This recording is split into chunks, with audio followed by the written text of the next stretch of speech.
인생이 잘 풀리고 운이 열리는 얼굴이 되기 위해서는 반드시 이것을 알아야 합니다. 젊은 시절 아무리 부와 권세를 누렸어도 말년이 불행하면 의미가 없습니다. 젊어서 고생은 사서도 한다고 했지만 노년 시절 궁핍함은 인생에서 꼭 피해야 하는 세 가지 중 하나로 꼽히는데요. 특히 노년기에 오는 건강과 직결돼 있기 때문에 더욱 그렇습니다. 젊은 시절 한나라를 쥐락펴락하다시피 했으나 말년운이 좋지 않은 사례를 보면서 더욱 나의 말년운에 관심이 갑니다. 여러분, 보통 정해진 사주팔자는 바꿀 수 없다고 하지만 관상은 예외라는 것 아시나요? 관상학에 따르면 인상을 바꿀 수 있다고 하는데요. 말년운이 좋은 관상은 따로 있다고 하지만 혹 그렇게 생기지 않았더라도 너무 걱정 안 하셔도 됩니다. 말년운이 좋아지는 얼굴로 만들면 됩니다. 그래서 오늘은 불을 불러오는 관상 만드는 방법과 말년운이 좋은 관상은 어떤 특징이 있는지 살펴보겠습니다. 지금이라도 내 얼굴을 짚어보시고 오늘부터라도 말년운을 관리하시길 바랍니다. 말년복을 불러오는 관상 만드는 방법 첫 번째, 윤기 있는 피부입니다. 굳이 관상이 아니더라도 인상학적으로도 얼굴에 윤기가 있으면 훨씬 젊어 보인다고 하는데요.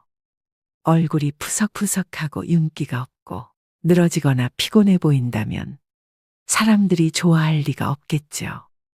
관상학이나 인상학이나 결국은 사람의 눈으로 보고 판단하는 것이라는 겁니다. 여러분, 부티나는 얼굴을 한번 연상해 보세요. 앞서 말씀드린 푸석푸석한 피부, 피곤해 보이는 윤기 없는 얼굴을 가진 사람과 매칭이 되시나요? 관상학적으로도 얼굴에 윤이 나지 않는다면 절대 성공할 수 없다라고 말을 하고 있습니다. 일반적으로 성공한 연예인들을 TV에서 보면 얼굴에 윤이 반들반들하죠. 성공한 부자들, 유명한 정치인들도 예외가 아닙니다.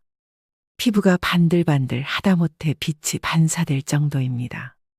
타고난 자기 얼굴을 어떻게 관리하느냐에 따라 운명은 확 달라집니다. 사람의 생김새는 취향에 따라 분명 차이가 납니다. 이목구비가 그리 조화롭지 못해도 하지만 얼굴에 윤기가 나면 잘생기거나 예뻐 보이기까지 합니다. 심리학에서는 첫인상 효과라는 것이 있는데요. 어떻게든 남에게 나의 이미지를 좋게 심어주는 것은 중요한 일입니다. 하여 첫인상을 좋게 만드는 최고의 수단이 바로 윤이 나는 피부를 만드는 것입니다. 두 번째는 생기 있는 얼굴입니다. 지인을 만나면 이런 말 한 번씩 하시죠. 무슨 일 있어? 얼굴이 왜 이렇게 힘들어 보여? 얼굴이 폈네. 무슨 좋은 일 있어? 이렇게 얼굴에는 우리의 마음이 다 드러나게 됩니다.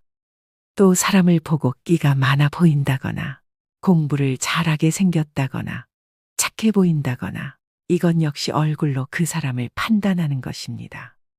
그렇다면 마음이 활기차고 자신감이 있다면 이 또한 얼굴에 반드시 나타나게 되겠죠. 이처럼 상학에서도 생기가 있는 얼굴, 사기가 있는 얼굴이라고 구분하는 것입니다. 항상 긍정적으로 모든 것을 좋게 보려고 생각하셔야 됩니다. 얼굴이 푹 사가 있는 사람과 친해지고 싶은 사람은 아마 없을 것입니다. 운은 항상 자신의 마음에 의해 만들어지고 이 마음은 좋은 운이 생성될 때 가장 먼저 얼굴에 나타난다 하여 상학에서는 운이 다해지는 사람, 운이 하강하는 사람, 죽음의 그림자가 드리워지는 사람은 미간과 이마, 광대가 탁해진다고 하고 운이 살아나고 번영할 사람은 그곳에서 빛이 난다고 합니다. 되도록 나쁜 마음을 떨쳐버리셔야 이렇게 얼굴에 생기가 생겨 여러분의 운이 트이게 되는 것입니다. 세 번째는 미간을 피셔야 합니다. 관상학에서 미간은 행운이 들어오는 통로라고 했습니다. 미간을 찡그리면 대문을 잠그는 것과 같아 행운이 들어오지를 못합니다.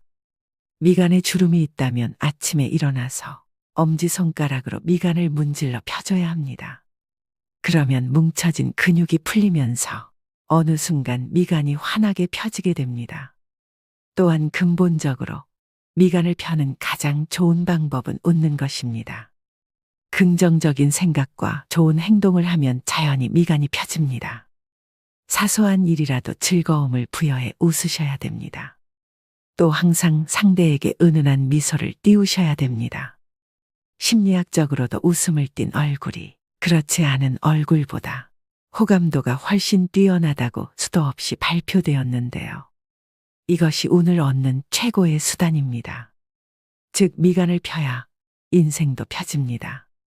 네 번째는 입꼬리를 올리셔야 됩니다. 입은 모든 물길이 모이는 바다이고 입술은 바닷물을 가두는 제방이라고 했습니다. 이런 제방은 물보다 높이가 높아야 합니다. 입꼬리가 위로 향하는 것은 제방이 물보다 높아 물이 넘쳐나지 않는 것과 같습니다. 반면 입꼬리가 처지면 제방이 터져 물이 넘쳐 흐르는 것과 같지요. 평소 좋은 생각을 하고 자주 웃으면 볼 근육이 발달해 양쪽 입꼬리가 위로 올라가게 돼 있습니다.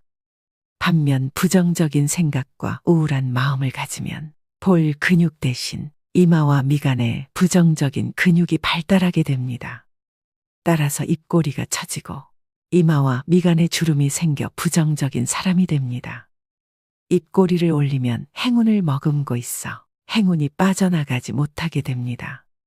말년운을 부르는 관상 만드는 방법 4가지를 말씀드렸습니다.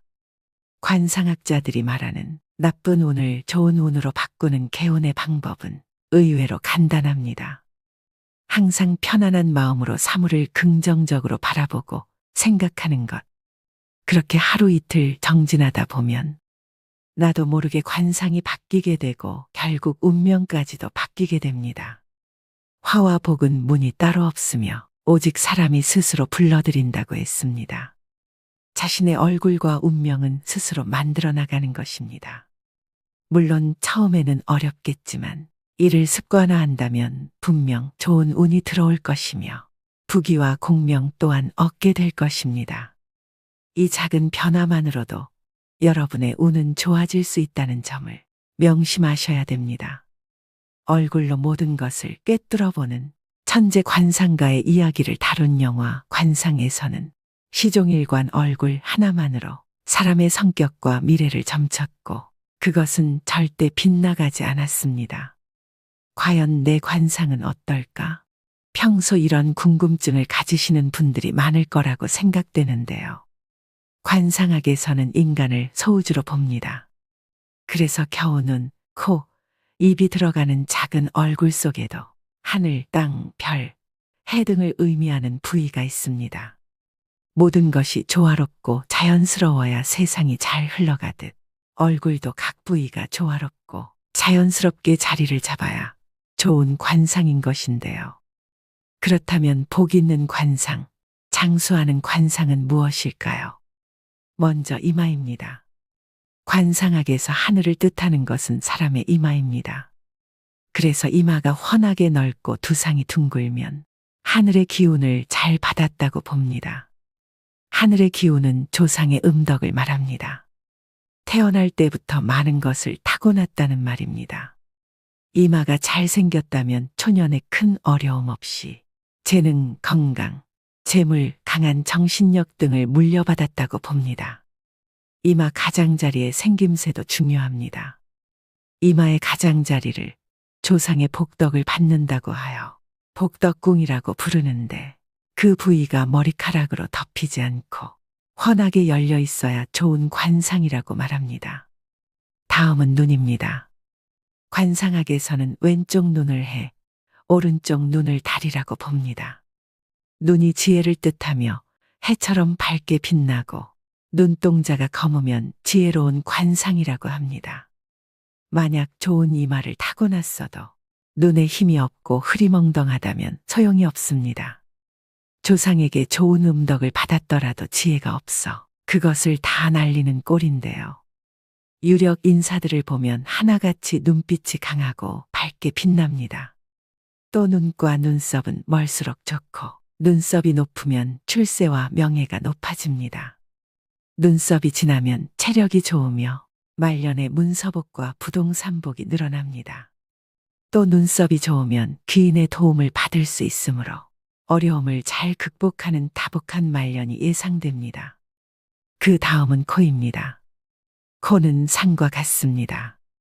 높은 산맥처럼 힘있게 우뚝 솟은 것이 좋습니다. 또한 오장육부를 상징하고 있기 때문에 실하고 풍대한 코가 좋은 코라고 보는데요. 장수하는 어르신을 보면 대부분 코가 큽니다. 코가 작다는 것은 오장육부가 약하게 태어났다는 뜻이고 수명이 짧을 수 있으므로 건강관리를 잘해야 합니다. 코가 크고 높으면 자존심이 강하고 스스로 무엇을 하고자 하는 욕구도 강합니다. 다음은 광대뼈입니다. 코가 산이라면 광대뼈는 바위를 뜻합니다. 덩그러니 우뚝 솟은 산은 모진 풍파를 맞지만 양옆에 바위가 있으면 덜한데요. 코가 자신이라면 광대뼈는 옆에서 도와줄 조력자입니다. 배우자, 가족, 친구, 이웃, 직장 동료 등을 의미합니다. 그래서 코 못지않게 광대뼈의 모습도 중요합니다. 관상학에서는 광대뼈를 광골이라고 하며 이 광골이 둥글고 앞으로 발달되어야 좋다고 봅니다. 만약 광대뼈가 옆으로 발달하면 코와 멀어지는 형상이어서 가까운 사람에게 배신을 당할 수 있습니다. 코가 높고 광대뼈도 적당하게 발달해야 가정도 편안하고 사업도 번창하는 좋은 관상입니다. 다음은 입입니다. 윗입술보다 아랫입술이 도톰하고 입이 크면 좋은 관상입니다. 입술이 도톰하고 뚜렷하면 말년운이 좋다고도 합니다. 입꼬리가 약간 올라가도 좋은 관상인데요. 이마가 의미하는 조상의 음덕을 그릇으로 고스란히 바치는 꼴이기 때문입니다. 올라간 입꼬리는 조상의 음덕을 말년까지 두고두고 누리는 것을 의미합니다.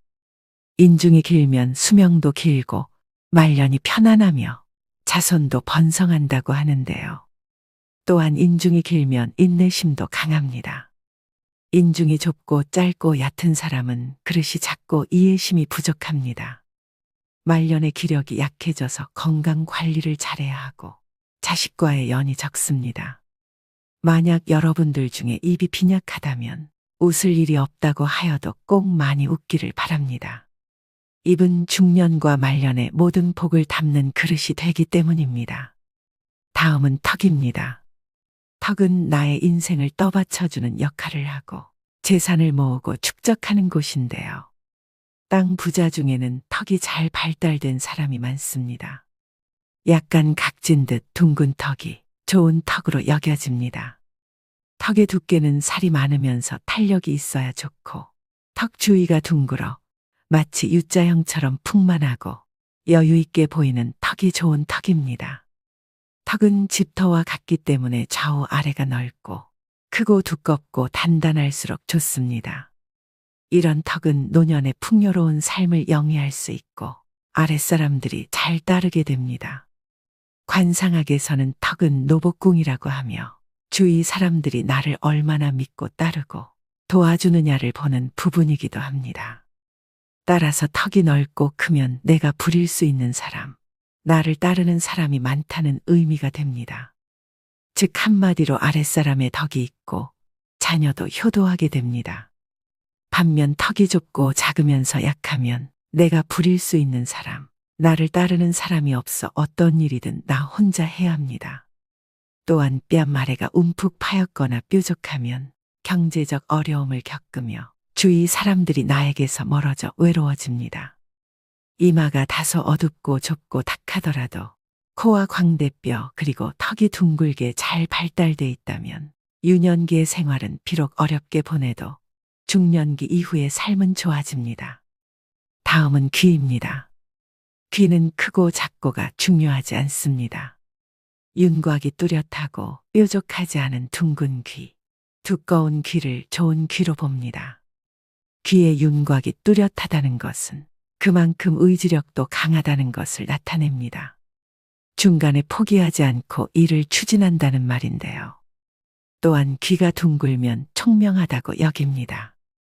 귀가 뒤집어진 사람은 자존심이 세거나 욕심이 많을 가능성이 크다고 봅니다. 오늘의 영상 어떠셨나요?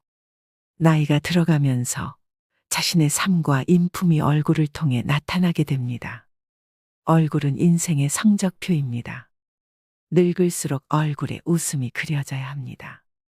그래야 좋지 않았던 인상도 좋은 관상으로 바뀔 수 있게 되는 것이죠. 나이 들어 얼굴에 짜증과 불만, 우울을 담고 있다면 여러분 인생의 낙제점을 모두에게 공개하는 것이 됩니다. 이만큼 살아왔으니 마음은 이만큼 넓어지고 따뜻해졌다는 것을 우리는 얼굴의 표정으로 말할 수 있어야 합니다. 오늘 말씀드린 말년복을 불러오는 관상 만드는 방법을 꼭 실천하셔서 먼 훗날 여러분의 얼굴에 그려질 모습들이 따뜻하고 넉넉하기를 바라봅니다. 사람의 운명을 과연 어떤 것이 갈라놓겠느냐고 생각할 수도 있지만 분명한 것은 아주 작고 사소한 무언가가 변화를 만들며 이 작은 변화만으로도 여러분의 운명은 좋아질 수 있음을 명심하시길 바랍니다. 오늘도 노후의 지혜와 함께 해주셔서 감사드립니다. 황금빛으로 무르익어가는 여러분의 지혜로운 인생을 언제나 응원합니다.